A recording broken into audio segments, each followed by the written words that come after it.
undang-undang yang diajukan oleh pemerintah atau anggota DPR itu sendiri. Menetapkan APBN, maksudnya DPR bersama pemerintah menetapkan anggaran pendapatan dan belanja negara ataupun APBN. 3. Menetapkan peraturan tentang perimbangan keuangan antara pemerintah pusat dan daerah. Maksudnya DPR berperan dalam mengatur pembahasan keuangan antara pemerintah pusat dan daerah. Memberikan persetujuan terhadap perjanjian internasional.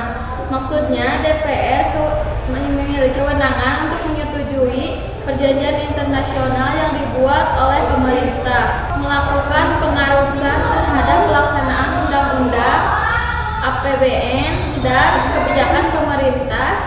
Maksudnya DPR memiliki kewenangan untuk mengawas pelaksanaan UUD, APBN, dan kebijakan pemerintah.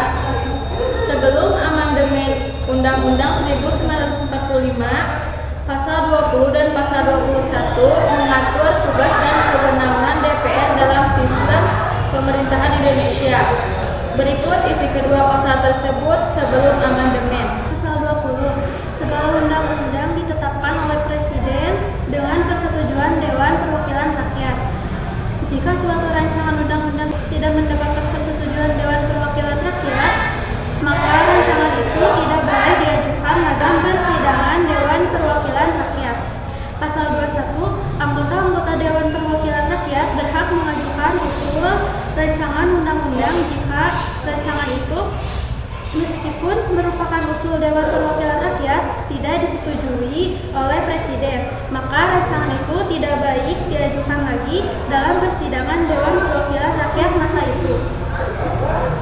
Penjelasan singkat sebelum amandemen, peran DPR dalam proses legislasi terbatas karena demonstrasi Presiden. Presiden memiliki wewenang yang lebih besar dalam memutuskan UU, sementara DPR hanya berfungsi memberikan persetujuan atau menolak usulan dari Presiden. Apa saja isi pasal sesudah amandemen? Pasal 20. 1. Dewan Perwakilan Rakyat memegang kekuasaan membentuk UU. 2.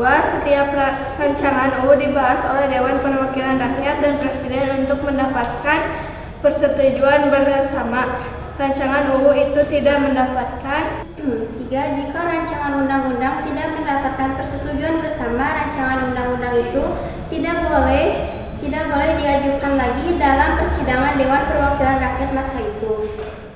Pasal 21 nomor 1. Anggota Dewan Perwakilan Rakyat berharap mengajukan usul rancangan undang-undang. 2.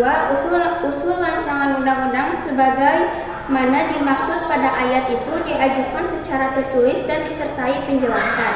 Poin utama dari perubahan. 1. Pasal 20 menegaskan bahwa DPR memegang kekuasaan